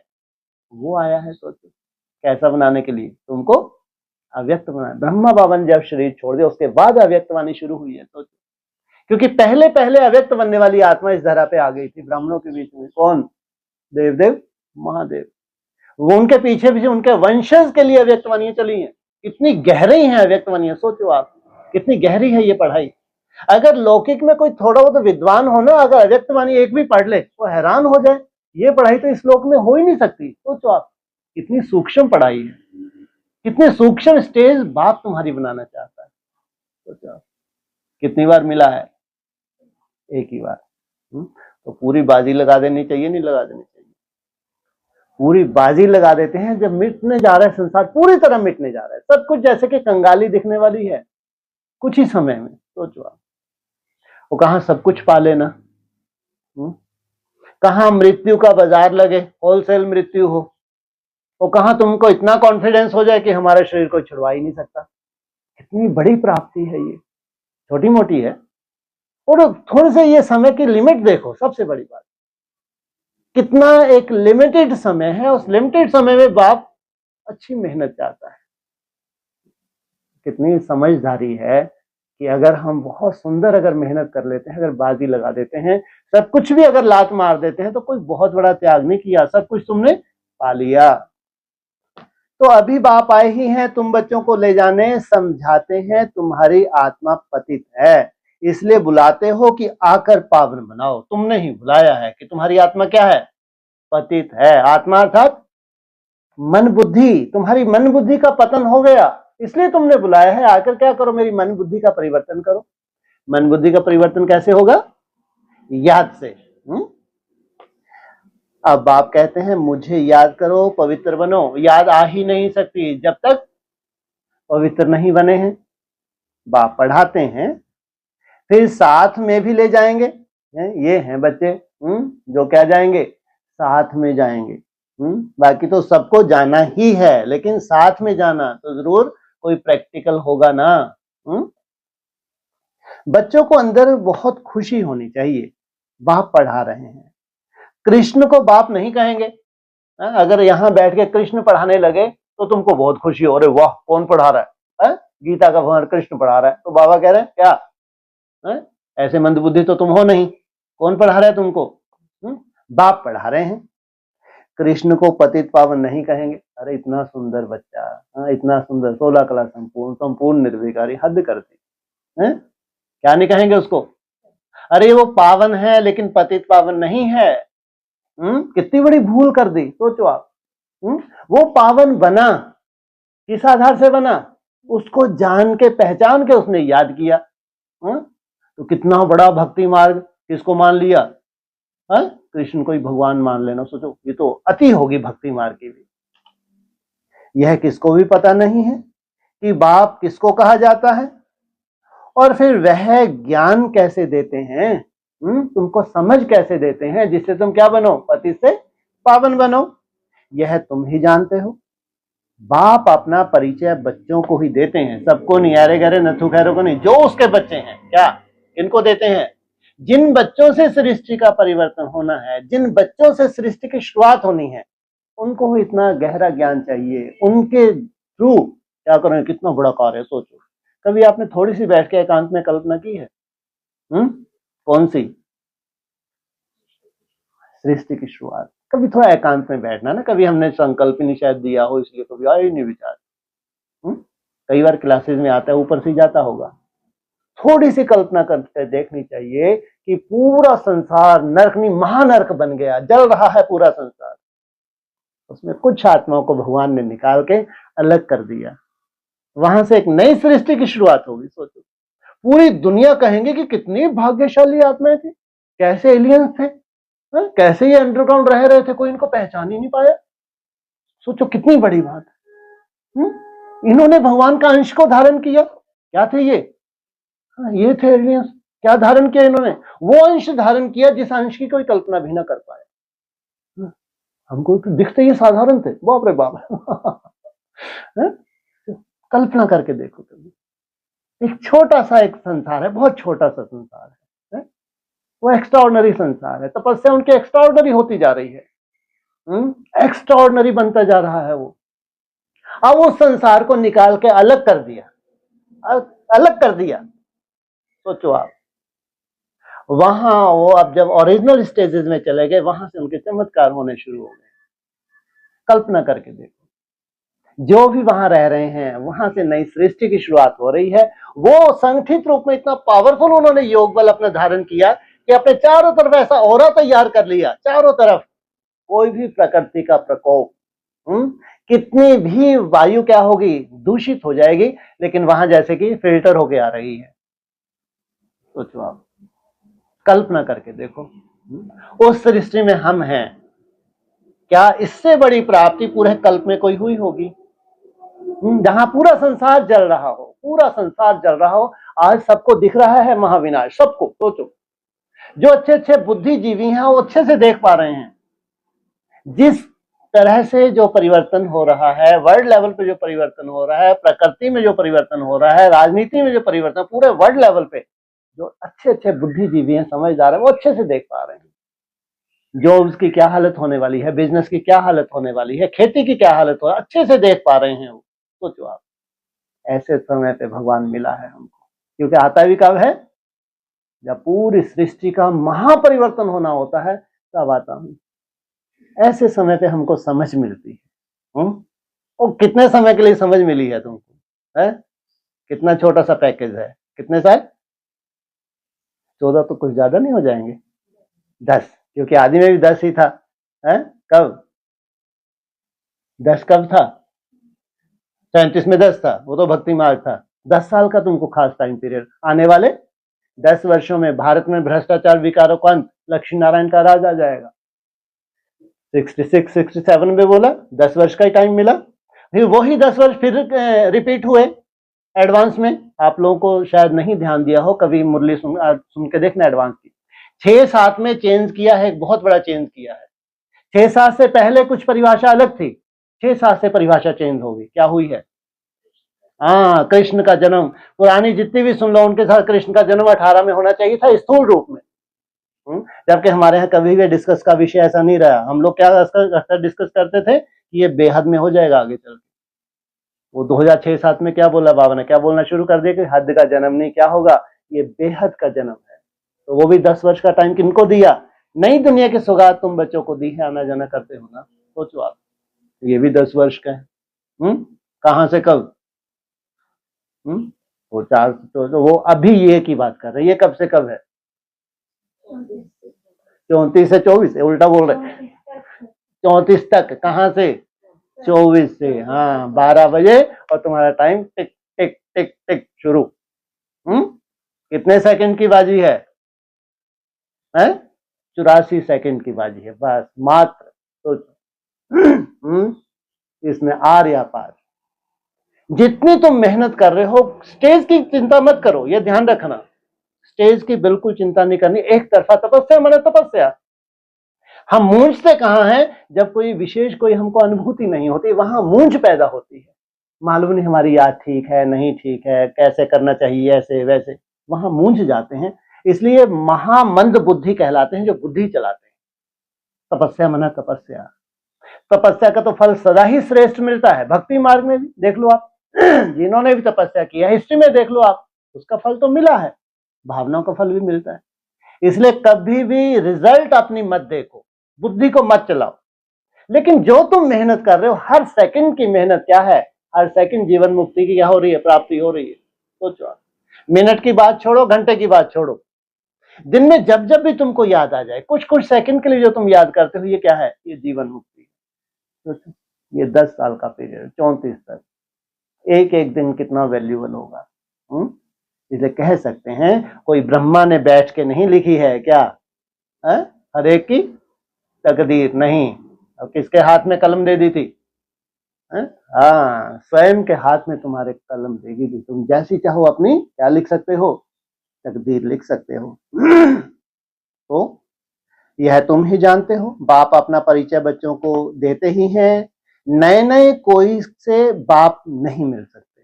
आगे चल के क्या होगा? ऐसे कौन से बाप मिलता था क्या? नए से क्या बना दिए थे लास्ट में? आइडेंटिटी कार्ड बना दिए थे। क्या कंडीशन थी? भर्ती करें तभी मिलते हैं, तो लागू हुई नहीं हुई? बाप कहेंगे सन शोज फादर, क्या मैं अपना काम कर रहा हूं, ये क्या करेंगे? पहले कौन करेगा? अभी क्या कल लगा हुआ है बाप अव्यक्त होने के बाद, इनको प्रत्यक्ष कर रहा है। कैसे? जो उमंग उत्साह अचानक जो इनके अंदर जोश आ जाता है, जो इनको साक्षात्कार हो जाता है, ये उड़ने लगती हैं आत्माएं। बच्चे ही बाप का शो करेंगे। बाप को कोई से भी मिलने बात करने का नहीं है। भल इतना समय बाबा नए नए से मिलते रहते हैं। ड्रामा में था, ढेर आते थे, फिर लास्ट में क्या बोल दिया? कहां से बाहर जाएंगे ही नहीं, मधुबन से बाहर नहीं जाएंगे, तो किसको भेज दिया? जाओ फील्ड पे, है? मम्मा को बोला कि शक्तियों का काम है, तुम जाओ, हम तो आराम करेंगे। तो मिलिट्री वालों के लिए भी बाबा ने समझाया है, उनका उद्धार करना है, उनको भी धंधा तो करना ही है, नहीं तो दुश्मन वार कर लेंगे। गीता में केवल अगर गुंजाइश है तो एक की गुंजाइश है मात्र। जितने भी मिलिट्री है थ्रू आउट वर्ल्ड में हर एक अपने अपने क्या कर रहे हैं? बॉर्डर की रक्षा कर रहे हैं। इनकी अकाले मृत्यु नहीं मानी जाती, मात्र मिलिट्री की। सोचो आप, ये शास्त्र गवाह हैं, क्योंकि वो अपने लिए नहीं क्या कर रहे हैं, ये भारत की बात नहीं है, पूरे वर्ल्ड में है। इसलिए उनके लिए केवल मात्र बोले, उनकी कभी अकाल मृत्यु नहीं कहलाती। उनके अपनी तरह का उनका जज्बा है। शरीर छोड़ते हैं फिर जाके वहीं उनको जो उन्हें संस्कार है फिर धारण करे। तो बेहद के ब्राह्मणों की दुनिया में तुम क्या हो? क्या हो? रूहानी मिलिट्री नहीं, रूहानी मिलिट्री। नहीं तो दुश्मन वार कर लेंगे। सिर्फ बाप को याद करना है। क्या कैसे रक्षा करनी है? तुम्हारी अपनी अपनी क्या है? अरे माया तो सर्वव्यापी है, बाप तो नहीं है ना, है? क्या करनी है तुमको? अपनी ही रक्षा करनी है। तो अपने बॉर्डर की रक्षा नहीं करोगे? कैसा सुंदर वायुमंडल तुम्हारा सेल्फ का होना चाहिए। गीता में है, जो युद्ध के मैदान में शरीर छोड़ेंगे वह स्वर्ग में जाएंगे। वाह! जो युद्ध के मैदान में शरीर छोड़ेंगे, ये क्या स्वर्ग पाया भाई। अर्जुन को मेन शिक्षा क्या दी थी? मेन शिक्षा क्या थी? 2 तरह की शिक्षा थी। एक तो अगर तू युद्ध करता है, तेरा शरीर छूट जाता है, तो कहां जाओगे? स्वर्ग में। अगर तू जीते जी इन सबको मार दोगे तो तुम जीते जी स्वर्ग को पाओगे। सोचो कौन सी शिक्षा जो अर्जुन नहीं धारण कर रहा था, और कौन सी शिक्षा भगवान उसको धारण करवाना चाहता था। सोचो। अर्जुन कह रहे नहीं, मैं इनको कैसे मार डालूं, इससे तो भले मैं नरक में ही चले जाऊं। इनको मारना मेरे को स्वीकार नहीं है। जो नष्टो मोह होना कोई मासी का घर है? जीते जी स्वर्ग में जाना कोई मासी का घर है क्या? ये पूरी शिक्षा है जीते जी स्वर्ग में जाने की है। बाकी तो जितने भी ब्राह्मण हैं उनमें बीज तो डला है ज्ञान का, तो कहां जाएंगे सब मरने के बाद? स्वर्ग में ही जाएंगे ना। परंतु ऐसे तो जा ना सके। स्वर्ग स्थापन करने वाला भी जब आए तब ही जाएंगे। तब तुम जीते जी मरेंगे, जब वो आए तभी तुम इस शरीर से जा सकते हो। स्वर्ग क्या चीज है यह भी कोई नहीं जानते। इसका मतलब कोई चीज है ना क्या? इसको भी चीज बना दिया क्या? अरे बड़ी चीज है क्या ये, इतनी सुंदर मस्त। स्वर्ग क्या चीज है कोई नहीं जानते। सोचो, दूर से सुन रहे हैं वो स्वर्ग है, वहीं से क्या सर्टिफिकेट दे रहे हैं। कोई कह रहा है ये पैराडाइज है, कोई कह रहा है ये जन्नत है, कोई कह रहे हैं ये बैकुंठ है। सोचो अपनी अपनी तरह से क्या कर रहे हैं। जो उनकी बुद्धि में सबसे श्रेष्ठ स्थान है वो टाइटल दिया जा रहा है। लेकिन वो कैसा होगा, कैसे वो स्वयं स्थिति में जाते हैं, कितने सुंदर अनुभूतियां करते हैं। अगर सबसे जास्ती आनंद याद में है, योग में है, शास्त्रों में, तो इससे जास्ती आनंद किसी भोग में नहीं है। कितना भी भोग हो संसार का, वो सब क्या है, वो भोग ही है मात्र। वो क्या है, भोग, जिसमें क्या है, तुम्हारी दुर्गति। और एक ही बार भगवान आता है जो अपने से बुद्धि योग जुड़वाता है, एक ही बार। अतीन्द्रिय सुख, सोचो इंद्रियों के पार का सुख क्या होता है, हम कल्पना भी नहीं कर सकते। अभी तुम बच्चे 5 विकारों रूपी रावण से युद्ध करते हो, तुम बच्चे, सबसे बड़ा युद्ध तो तुम करते हो, कौन सा, अहिंसक युद्ध है तुम्हारा। बाप कहते हैं अशरीरी भव। इस युद्ध में तुम्हारी जीत का आधार क्या है, बार बार पॉइंट ऑफ लाइट का चिंतन, उसमें स्थिर होना। अपने को आत्मा निश्चय कर मुझे याद करो, और कोई ऐसे कह ना सके। सर्वशक्तिवान बाप, एक बाप के सिवाय और कोई कह नहीं सकते। ब्रह्मा विष्णु शंकर को भी श्री नहीं कह सकते। वाह, तो कैसा लगेगा दुनिया वालों को, हद हो गई भाई। क्या कहा, ब्रह्मा विष्णु शंकर को भी श्री नहीं कह सकते है? अरे सूक्ष्म वतन में सब श्री हैं या बेश्री हैं? क्या है, सब श्री हैं, तो क्यों नहीं कह सकते श्री? श्री कब कह सकते हैं? श्री दिया है टाइटल तो किनको दिया है और कब दिया है? श्रीमान श्रीमती, बाबा ने मुरली में खंडित कर दिया है। ये कोई श्रीमान श्रीमती इनको शोभा देता है क्या यहाँ श्री लगाना? तो श्री कौन लगा सकते हैं? जो अपने शरीर को पावन बना लें, अपने 5 तत्वों का परिवर्तन कर दें। सूक्ष्म वतनवासी देवता है, वो क्या है, उनका शरीर ही नहीं है, तो उनको क्या श्री का टाइटल देंगे? श्री अर्थात श्रेष्ठ। तुम अपने शरीर को जो रिजोनेट करते हो, मुरली में बोला है क्या है, काया कल्पत्रु, ये शब्द मुरली का शब्द है। सोचो, वो मानेंगे ही नहीं। मुरली पढ़ते रोज है लेकिन मुरली के महावाक्य कोई नहीं मानेंगे। आया नहीं आया मुरली में, क्या रिजोनेट, काया कल्पत्रु। सोचो, ये है श्री का टाइटल। आलमाइटी एक ही बाप है। वर्ल्ड आलमाइटी अथॉरिटी, ज्ञान का सागर, एक बाप को ही कहा जाता है। यह जो साधु संत आदि हैं, वह हैं शास्त्रों की अथॉरिटी। क्या है इनके पास? सुनना सुनाना। भक्ति की भी अथॉरिटी नहीं कहेंगे, शास्त्रों की अथॉरिटी है। उन्हों का सारा मदार शास्त्रों पर है। भक्ति की अथॉरिटी किनके पास है? और जिन्होंने जितनी जास्ती भक्ति की है उतना ही क्या करेंगे, जास्ती ज्ञान भी उठाएंगे। समझते हैं भक्ति का फल भगवान को देना है। भक्ति कब शुरू हुई, कब पूरी होनी है, यह पता नहीं। कब से शुरू हुई है जी? द्वापर से। और कब पूरी होनी है? संगम युग पे। संगम युग इसकी शूटिंग होती है नहीं होती है? तो यहाँ भक्ति के संस्कार तुम्हारे जमे पड़े, उन्हीं संस्कारों में तुम जीते हो। ऊपर तुम उठ के जो करना चाहिए वो कर ही नहीं पा रहे। तो ये भक्ति तुम्हारी आज नहीं तो कल खत्म तो जरूर होगी। कब कब हो जाएगी खत्म? जब तुम क्या कर दोगे, अरे शरीर छोड़ दोगे, तब तो रहेगी क्या भक्ति। चाहे हद में शरीर छोड़ो या बेहद में शरीर छोड़ो, दोनों ही कंडीशन में तुम्हारी भक्ति नहीं रहनी है। जब हद में शरीर छोड़ेंगे तो क्यों नहीं भक्ति रहेगी? क्योंकि तुमने कहीं ना कहीं बीज लेके गए हो नई दुनिया का। नई दुनिया का बीज धारण किया है तो कहां जन्म लोगे? स्वर्ग में जन्म लोगे। अगर बहुत अच्छे पुरुषार्थी हो तो कहां जन्म लोगे?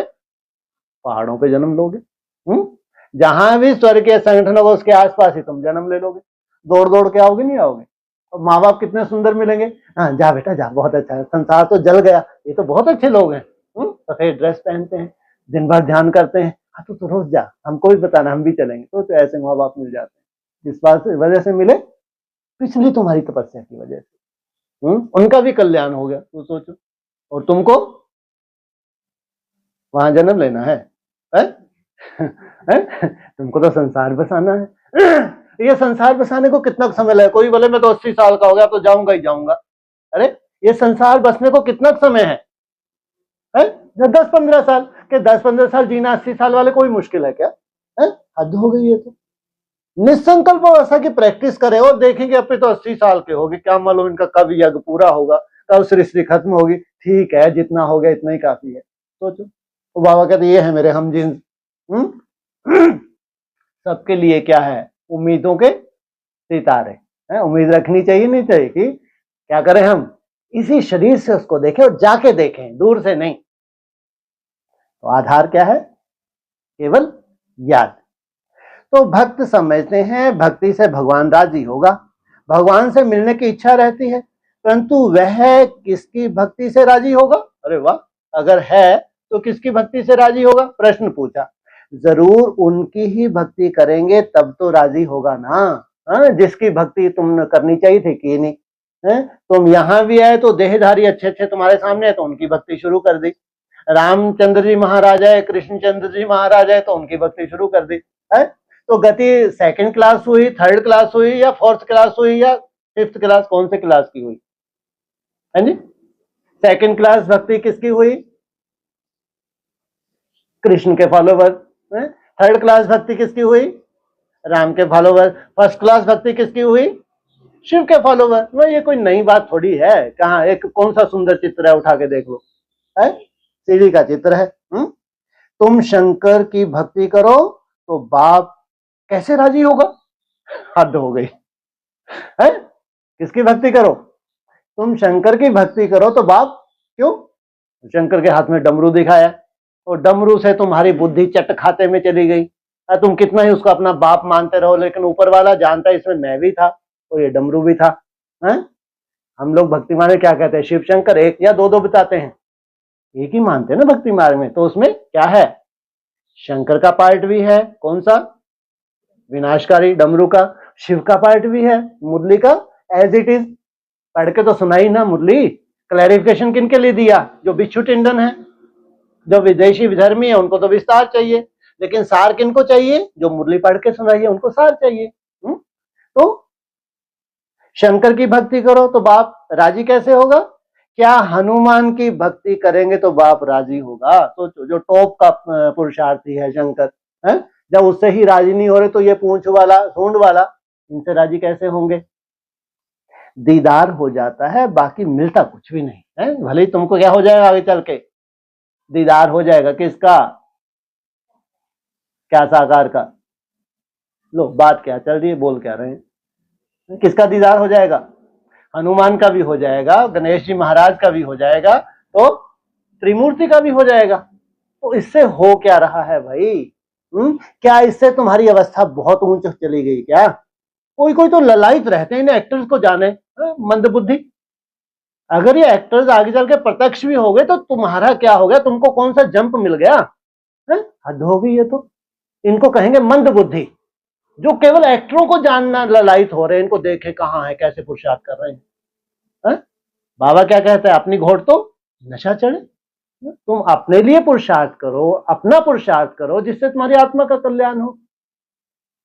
तो दीदार हो जाता है, बाकी कुछ मिलता नहीं है। दीदार तो होगा, जरूर होगा, 100% होगा, लेकिन क्या कहा? मिलना कुछ नहीं। तो बाप कहते हैं मैं भल साक्षात्कार कराता हूं,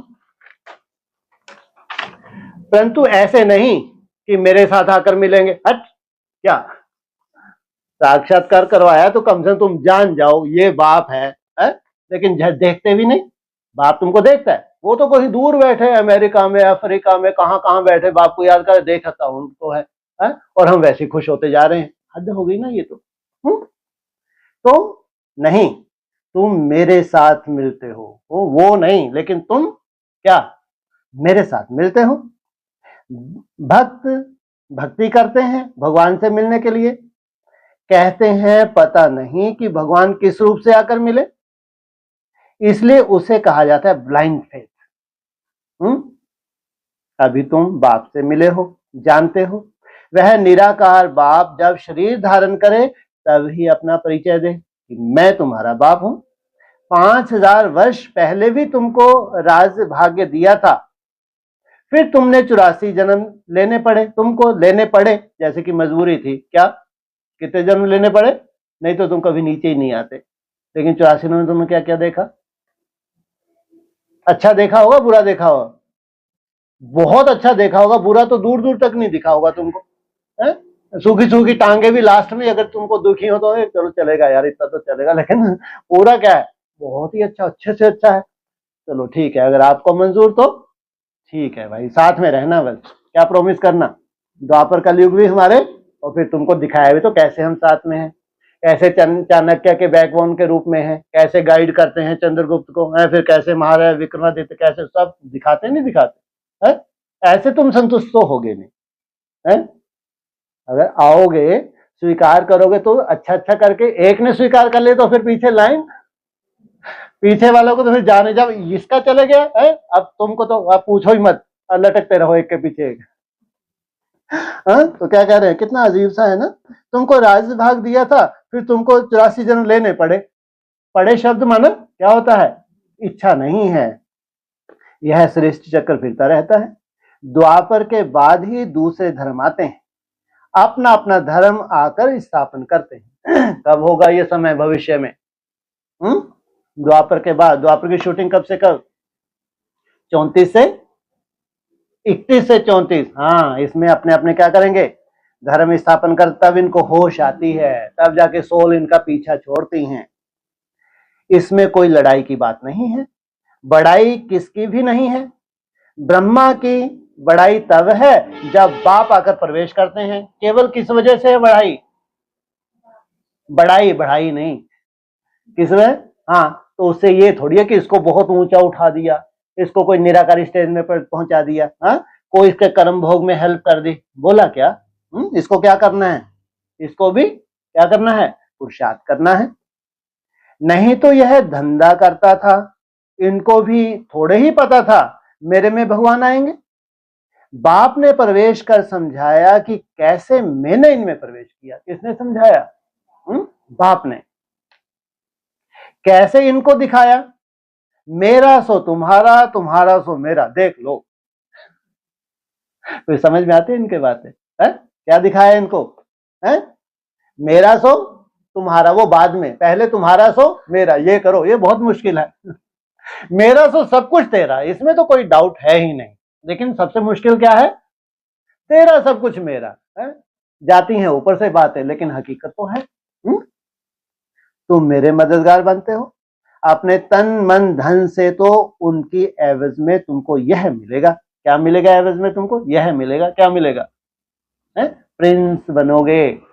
और प्रिंस का जो बाप होगा तो यह बनेगा। प्लस में आने वाले को क्या कहेंगे, तत्वम।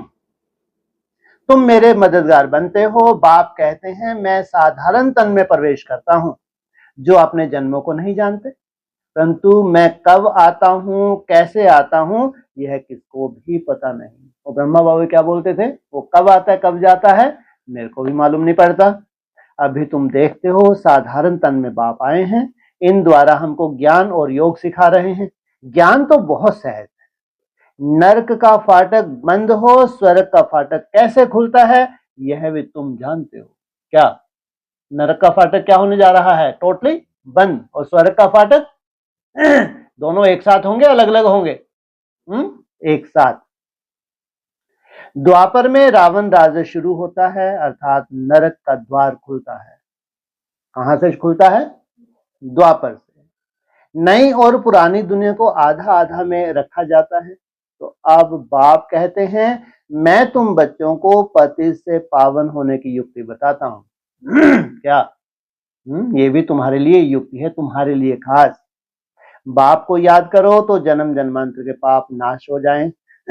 इस जन्म के भी पाप भी बताने हैं, याद में रहते हैं ना, क्या पाप किए हैं, क्या क्या दान पुण्य किया, इसको अपने छोटेपन का पता है ना। श्री कृष्ण का नाम ही है सांवरा और गोरा, श्याम सुंदर। उनका अर्थ भी कोई की बुद्धि में नहीं होगा, एक ही जन्म में श्याम सुंदर या 2 जन्मों में। तो नाम श्याम सुंदर है तो चित्र में काला बना दिया, कैसा बनाना चाहिए, नहीं तो गोरा बनाना चाहिए, काला बनाना चाहिए, गोरा, और क्या बना दिया। इन्होंने तो कल्पना ही नहीं की कि इस शरीर को भी क्या किया जा सकता है, रिजिवनेट किया जा सकता है। तो रघुनाथ के मंदिर में जाएंगे वहां भी काला, हनुमान के मंदिर में देखो तो सबको काला बना देते हैं। हनुमान के मंदिर में तो खास सबको क्या बना देते हैं, क्योंकि अवस्था कौन सी है, कलयुग की शूटिंग चल रही है। यह है ही पतित दुनिया। अभी तुम बच्चों को फिक्र है कि हम सांवरे से सुंदर बने, उसके लिए तुम बाप की याद में रहते हो। एक ही सब्जेक्ट है, कौन सी? याद। बाप कहते हैं यह अंतिम जन्म है, मुझे याद करो तो पाप भस्म होंगे, इसलिए चिंता नहीं है किस बात की। किसी भी तरह के कोई भी हिसाब किताब हो, कोई चिंता नहीं। चिंता कौन सी है? याद। जानते हैं बाप आए हैं लेने के लिए, तो जरूर शरीर यहां छोड़ेंगे, शरीर सहित थोड़े ही ले जाएंगे। इतनी तपस्या है क्या? क्या है? शरीर यहां छोड़ेंगे, आगे क्या बोला? शरीर सहित थोड़े ही जाएंगे तो ब्रह्मा कुमारी पंगड़ा पाएंगे। देखा, फालतू बातें करते हैं। अब भगवान नहीं जानता क्या इनके बस का नहीं है? नहीं तो रिजिमनेट अक्षर क्यों आया भाई? काया कल्पत्रु शब्द क्यों आया? सतयुग में कोई काया कल्पत्रु होगी किसी की? एक की भी होगी? कायदा है क्या? वहां तो बच्चे जन्म लेंगे तो कैसे होंगे? ततो प्रधान, कोई भी व्याधि नहीं है। तो काया कल्पत्रु शब्द या रिजिमनेट शब्द जो मुरली में आया, किसके लिए आया? ये इनकी मंद बुद्धियों की क्या काम ही नहीं करती बुद्धि इनकी। हिम्मत भी तो चाहिए। तो इनके लिए क्या बोला, कितनी राहत देते हैं इनको। तो जरूर शरीर यहां छोड़ेंगे, शरीर सहित तो जा ना सके। कोशिश की थी किसी ने? नहीं की थी कोशिश? किसने करवाई कोशिश? ये भी तो देखो, विश्वामित्र जी कोशिश करवा रहे हैं। तो किसको कोशिश करवाई? सोचो, त्रिशंकु को। चिंता मत करो, मेरी तप में बहुत दम है। मैंने तो युद्ध की थी, किससे? विशिष्ट से युद्ध की थी। सोचो, हाँ ठीक है मैं हार गया था, वो बात अलग है। ये नहीं बताएंगे उसको, लेकिन तपस्या बहुत है, कोई कमी थोड़ी है। तो उस तपस्या से क्या किया? उड़ा दिया ऊपर। जैसे ऊपर बदबू आने लगी तो उन्होंने नीचे धकेल दिया। अरे ये तो कायदा नहीं है, देहभान लेके ऊपर सड़ा, कितनी सड़ान आ रही है हमारे पास। तो उन्होंने क्या किया? बेचारे को नीचे धकेल दिया। अब विश्वामित्र जी परेशान, अरे ऐसा कैसे मैं हार मान लो, चलो इसका अलग ही स्वर्ग कर दो। तो 7 स्वर्ग अलग ही कर दिए। इस्लाम में, बौद्धिक, क्रिश्चियन, ये कितने इनके स्वर्ग ही अलग हो जाते हैं, क्यों? विश्वामित्र के बाद ही तो आते हैं। ज्यादा से ज्यादा एडमिशन किसको मिली? विश्वामित्र को मिली। फेल हुआ तो उसका पास हुआ हो गया, उसके पहले कोई दूसरा पास हुआ होगा। अरे कोई मेन का वेन का तो फालतू बातें ढेर सारी लिख दी हैं, उससे पहले कोई दूसरा पास होगा? हो सकता है? कायदा है क्या? हो ही नहीं सकता। लेकिन उसके बाद जितने भी हैं क्या करेंगे उनके लिए? ऊपर वाला ही बोल रहा है ठीक है, अब इतनी तपस्या है, अगर अलग अलग ऐसे इनके बना दें तो अपने को क्या है, देवता तो आनंद ले ही रहे हैं ना। तो जरूर शरीर यहां छोड़ेंगे, शरीर शायद थोड़े ही ले जाएंगे। किसकी औलाद नहीं है ये? हाँ, युधिष्ठिर की औलाद थोड़ी है। उसको एक को दिखाया बस, कैसे जाता हुआ शरीर सहित। तो पतित आत्माएं भी जा ना सके, कंडीशन है। जरूर बाप पावन बनने की युक्ति बताएंगे। तो कहते हैं मुझे याद करो तो विकर्म विनाश हो। भक्ति मार्ग में है अंधश्रद्धा। शिव काशी कहते हैं, फिर कहते हैं शिव ने गंगा लाई, भागीरथ से गंगा निकली। अच्छा, शिव ने गंगा लाई या भागीरथ ने? भागीरथ ने। अच्छा, ताकत थी भागीरथ में। किसने उतारा, किसने डांटा? घबरा गई बेचारी। हाँ, वो तो आराम से बैठी थी विष्णुपदी बन के। अब देखा, और स्वर्ग कौन छोड़े? इतना आनंद है, कौन छोड़ के नीचे जाए? और महादेव तो बौखला गए, ऐसे दहाड़ मारी, घबरा गई बेचारी। और विष्णु जी भी घबरा गए, कौन पंगा ले इनसे, तू तो चली जा नीचे, चिंता मत कर, हम हैं, चिंता मत कर। भेज दिया बेचारी को। अब वो तपस्वी आत्मा, वो कहाँ अटक गई? जटाओं में अटक गई। मैं नहीं जाती, अब कर लो क्या करते हो, चिल्ला रहे हैं आजा नीचे, आजा नीचे। अब मैं जाऊंगी ही नहीं।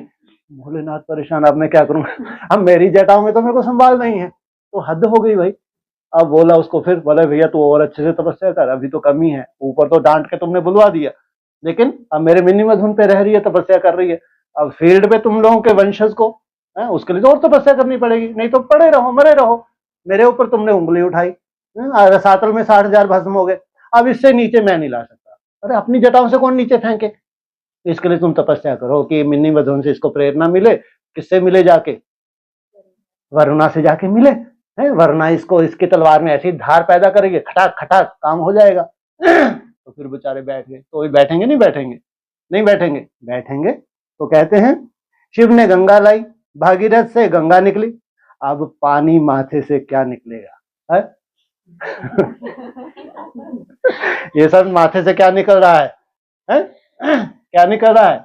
ये ज्ञान जल है। हम माथे से पानी क्या निकलेगा कि जिससे पति से पावन बन जाए? हैं? भागीरथ कोई ऊपर पहाड़ पर बैठा है क्या जिसकी जटाओं से गंगा आएगी? कहां बैठा है बेचारा? कहीं नीचे ही बैठा होगा। तो पानी जो बरसता है, सागर से खींचते हैं, जो सारी दुनिया में पानी जाता है। नदियां तो सब तरफ हैं, पहाड़ों पर बर्फ जम जाती है, वह भी पानी आता है। सबसे सुंदर पानी कौन सा है?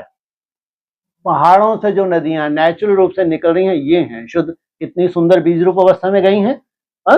बिना बीज रूप अवस्था ये जो छटपटा रही हैं, जबरदस्ती जल पीते भी नहीं है तो भी लगी हैं, मेले कर रहे हैं, प्रदर्शन, और उनको प्यास भी नहीं है।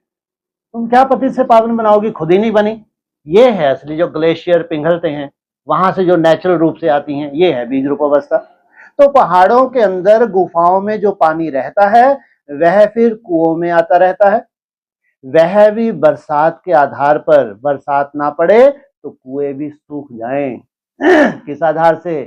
कब होती है अंतिम बरसात? अंतिम कौन चात्रक है एक बूंद का? तो सोचो बरसात हुई किसके लिए? हम भी साथ साथ आनंद ले रहे हैं।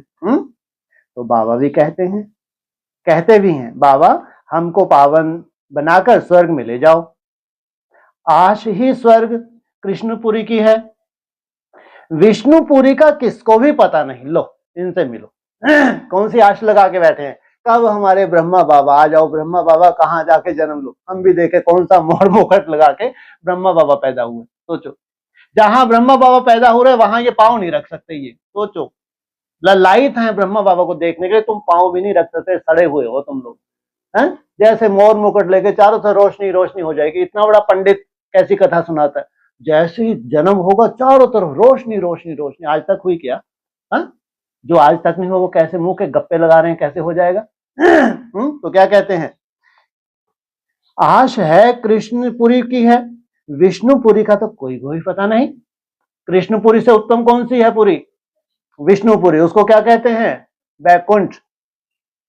श्री कृष्ण के मुरीद कहेंगे जहां देखो कृष्ण ही कृष्ण। कृष्ण को भी चिढ़ छूटती होगी। अरे जबकि परमात्मा सर्वव्यापी है, परमात्मा तो क्यों नहीं कहते जिधर देखो परमात्मा ही परमात्मा है? अगर निरहंकारी हो चीज नहीं छूटेगी, चिढ़ नहीं छूटेगी। है मंदबुद्धि करके आ रहे हैं, करना क्या है? चुप। परमात्मा के मुरीद फिर ऐसे कहते, यह भी उनके ही रूप हैं। क्या है ये राम और कृष्ण अधूरे? रामचंद्र और कृष्ण चंद्र, इनकी कलाएं कम होती हैं, बढ़ जाती हैं, कम होती हैं, बढ़ जाती हैं। किसके हैं ये रूप? ये भी भगवान के ही रूप हैं। वही यह सारी लीला कर रहे हैं। ले टेढ़ी टांग क्या कर ली? क्या है ये? पूरी लीला ही कर दी। डमरू की भी परवाह नहीं, ये तो टेढ़ी टांग तो और ही ज्यादा खतरनाक। सारी लीला कर रहे हैं, भगवान के रूप में धरे हैं लीला करने के लिए। यही मिले थे भगवान को भी निखट्टू। तो जरूर अभी लीला करेंगे ना। तुम्हारा दूध का दूध, पानी का पानी क्या करेंगे? करेंगे ना। परमात्मा की दुनिया स्वर्ग में देखो, वहां गंध की कोई बात नहीं होती है? क्या वहां गंध की कोई बात ही नहीं है? यहां तो गंध ही गंध है। और फिर यहां कह देते हैं परमात्मा सर्वव्यापी है। गंध में भी क्या है? जहां कीच है, जहां लौट रहे हैं ये भैंसासुर बने हुए हैं, वहां भी क्या देख रहे हैं? इनकी भ्रुकुटी में कौन है जो लौट रहा है? भगवान। परमात्मा ही सुख देते हैं। बच्चा आया, सुख हुआ, मरा तो दुख। इनसे मिलो। सुख भी दे रहे तो भगवान, दुख भी दे रहे तो हद हो गई। अरे भगवान ने तुमको चीज दी, फिर वापिस ली तो तुमको रोने की क्या दरकार?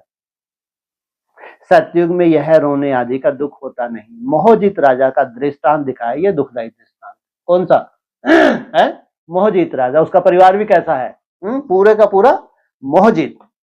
यह सब है झूठे दृष्टांत जो उन्होंने कथा बनाई है। कहां के यादगार हैं? संगम युग का। उसमें कोई सार नहीं है उन कथाओं में। क्या है? सतयुग में ऋषि मुनि होते नहीं, और यहां भी ऐसी बात तो हो नहीं सकती। ऐसा कोई मोहजित राजा हो नहीं सकता। वर्तमान समय सब क्या है? देह भान से युक्त हैं। पढ़ाई पढ़ें, इतनी तपस्या करें, तब जाके भ्रुकुटी में बैठें। तो यहां तो कोई इतना आसानी से हो नहीं सकता। भगवान उवाच यादव कौरव पांडव क्या करत भय, तुम्हारा बाप से योग है। बाप कहते हैं मैं तुम बच्चों द्वारा भारत को स्वर्ग बनाता हूं। क्या कौन आधार बने हुए हैं? तुम बच्चे। अब जो पवित्र बनते हैं वह पवित्र दुनिया के मालिक बनेंगे। कोई भी मिले उनको यह बोलो, भगवान कहते हैं मां में कम याद करो, मेरे से प्रीत लगाओ, और कोई को याद ना करो। यह है अव्यभिचारी याद। यहां कोई जल आदि नहीं चढ़ाना है। भक्ति मार्ग में यह धंधा आदि करते हैं, याद करते थे ना, कहां जल चढ़ाते हैं? सोचो, जैसे भगवान को भी इनके जल की दरकार है। क्या हुआ इसका अर्थ? अरे वो तुमको ज्ञान जल देने आया है या तुम उसको ज्ञान जल दोगे? उसको कोई दे सकता है? वो तो स्वयं ही पतित पावन है, तुमको ज्ञान देते हैं। ये ड्रॉप्स कौन से हैं जो तुम देते हो? ये है मनमनाभव के ड्रॉप्स। ये है मनमना, जो स्वीकार कर लेता है, ऐसे उसका अभिषेक हो जाता है, वो खुश हो जाता है। सोचो आप। तो गुरु लोग भी कहते हैं मुझे याद करो, अपने पति को याद नहीं करो। तुम बच्चों को कितनी बातें समझाते हैं। मूल बात है कि सभी को पैगाम दो। बाबा कहते हैं मां में कम याद करो। बाबा माना ही भगवान, भगवान तो निराकार है। श्री कृष्ण को सब भगवान थोड़े ही भगवान नहीं कहेंगे, कृष्ण तो बच्चा है। शिव बाबा इसमें है ना, तो तुम होते क्या? हाँ, शिव बाबा इसमें ना होता तो तुम होते क्या? सृष्टि की शुरुआत किससे की? माना सृष्टि की शुरुआत की तभी तुम हो। शिव बाबा ने इन द्वारा तुमको एडॉप्ट किया, अपना बनाया। यह माता भी है तो पिता भी है। माता तो साकार में चाहिए ना, वह तो है ही पिता। कौन? वह जो है वो तो सदा ही क्या है? पिता है। और ये कौन है? क्या है? तुम्हारी माता। तो ऐसी ऐसी बातें अच्छी रीति धारण करो। सबसे गहरी बात तो यही बताई है मुरली में। कौन सी? जो सबसे लास्ट लाइन है, सबसे कठिन लाइन, उसको मुरली में क्या बोला? सबसे बड़ा रहस्य है। कौन सा? मीठे मीठे शकील दे बच्चों प्रति मात पिता बाप दादा का याद प्यार, गुड मॉर्निंग, रूहानी बाप की रूहानी बोल, सबसे बड़ी पहेली है। सोचो आप। तो तुम बच्चों को कभी भी किसी बात में मूंझना नहीं है, पढ़ाई को कभी छोड़ना नहीं। कई बच्चे संग दोष में आकर रूठ कर अपनी पाठशाला खोल देते हैं। तुम्हारे को भी क्या बोलते हैं? इन्होंने क्या किया? रूठे रूठे सैया क्या किया? अपनी दुकान खोल के बैठ गए। अच्छा, दुकान भी छोटी सी है, ये उनको राहत मिलती है। चाहे ब्रह्मा कुमारी हो चाहे एडवांस, इनकी दुकान छोटी है, दुकान नहीं बढ़ रही है, अच्छी है, चलती नहीं है बेचारों की दुकान, लेकिन कम से भगवान की गलानी नहीं करते, अपने बाप की गलानी नहीं करते। लेकिन ये अच्छा है कि इनकी वृद्धि नहीं होती। अब ऊंचा करते रहो, कोई फर्क नहीं पड़ता उनको बेचारों को। तो उनकी कोई कोई की शुभ भावना है तुम्हारे पास, है ना।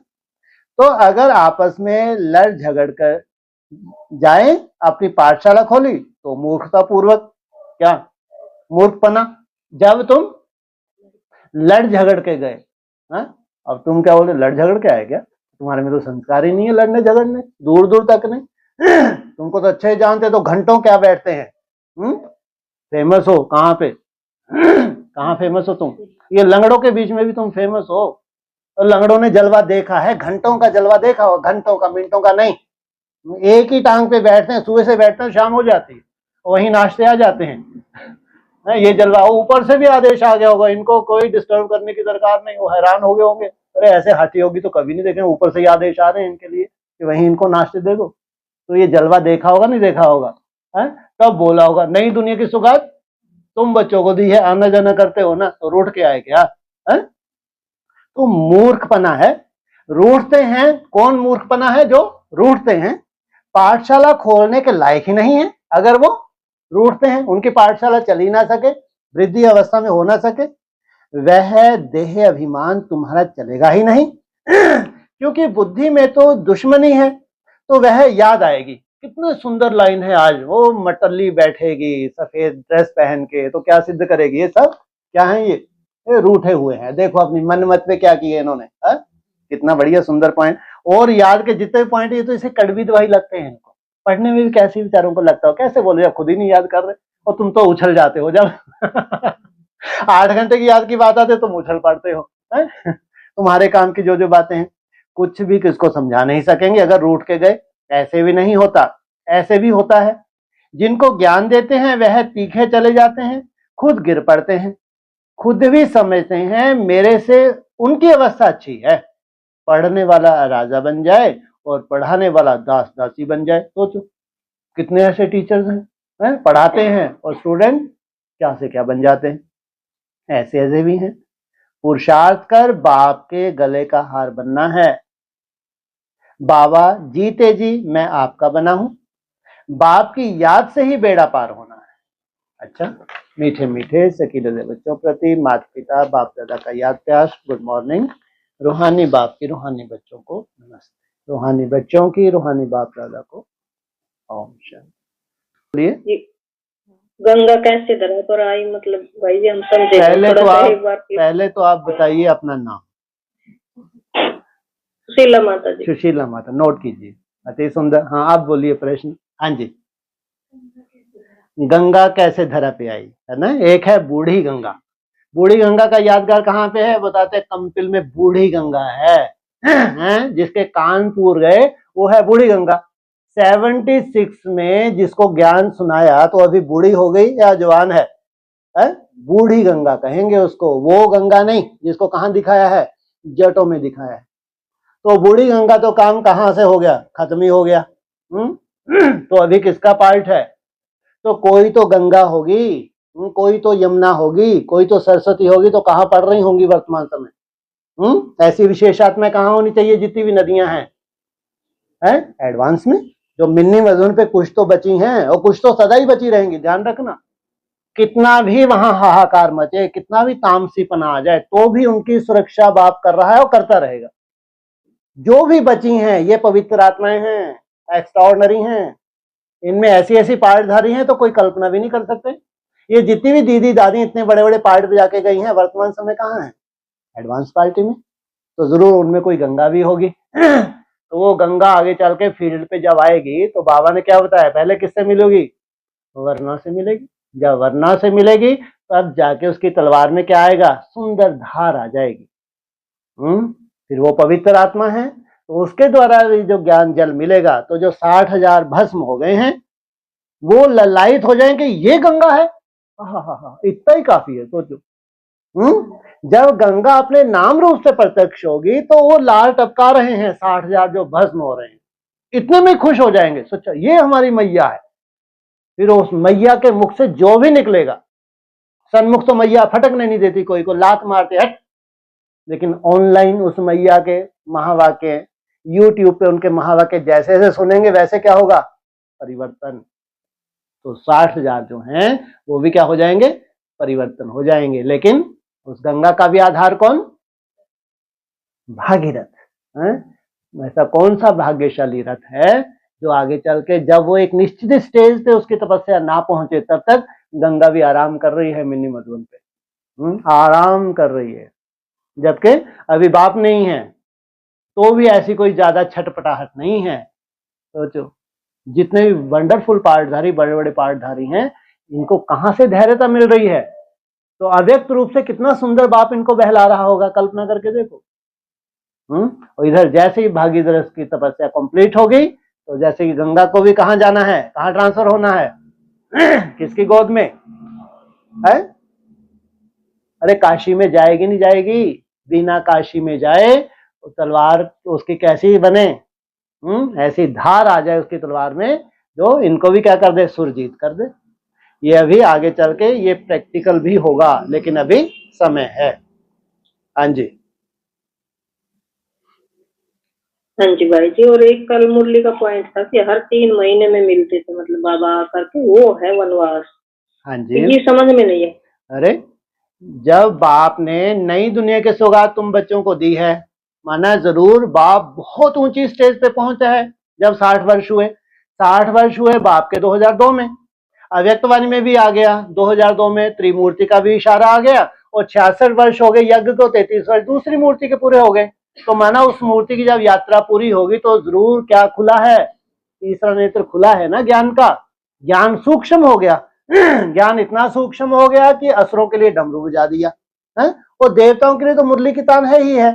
तो जब चारों तरफ गंदगी है, जिनमें जाके बैठना है असुर है, तो वहां खुशी से जा रहा है बाप, या वनवास है वो जहां से कोई सार ही नहीं निकलना, मालूम है ये भविष्य में क्या गुल खिलाएंगे, तो उनके बीच में बैठ के बीन बजाना, तो क्या वो वनवास था या खुशी खुशी थी?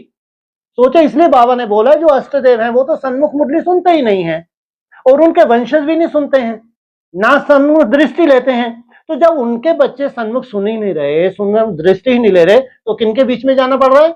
विदेशी विधर्मियों के बीच में जाना पड़ रहा है।